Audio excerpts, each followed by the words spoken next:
So thanks for coming to this. Thanks for having me. Sure. A few weeks ago, Danny Boyle told me that he was inspired to make 127 Hours at Toronto a couple years ago by watching The Wrestler. And, I mean, was there anything in particular that prompted you to go in this direction? I don't know. I just I was kind of really inspired by the connections between The Wrestler and Black Swan. Mm-hmm. The fact that one was about low art and one was about high art. I thought the connection that they both had performers that put their bodies first and were willing to sacrifice themselves for their art was just interesting. And so I thought it was a great place to start, and then it just turned into its own thing. So I don't know what inspires pictures; they just sort of something you hold on to. Right. So at the end of this film, it strikes me is the most insane, exhilarating thing I've seen at the movies this year. I mean, how do you come up? What's the thinking behind that kind of intensity in that stretch at the end of the film? Well, I've always liked the structure of just kind of a slow start that sort of builds and builds and builds and then sort of takes off. I did in Pi and Requiem for a Dream and In the Fountain.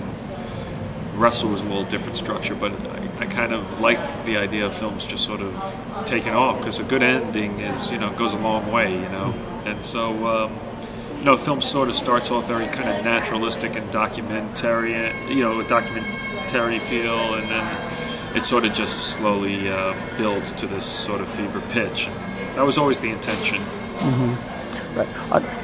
On a technical level, how do you deal with that many scenes with mirrors in them? Yeah. Very, very difficult. We always knew the mirror was going to be a big part of the visual language of the film, because for a couple of reasons. First, because there's mirrors in dance studios, because dancers are constantly looking at their bodies, looking at their line, looking at what they're doing, and getting a sense of themselves in 3 dimensions.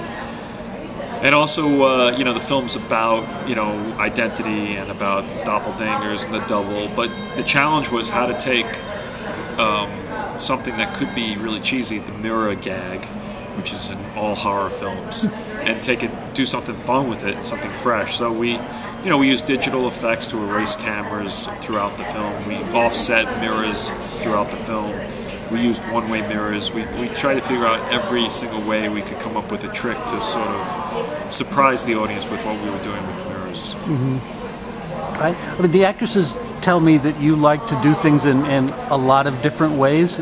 Sure. I mean, do you end up with a bunch of different versions of the movie in the editing room that you could?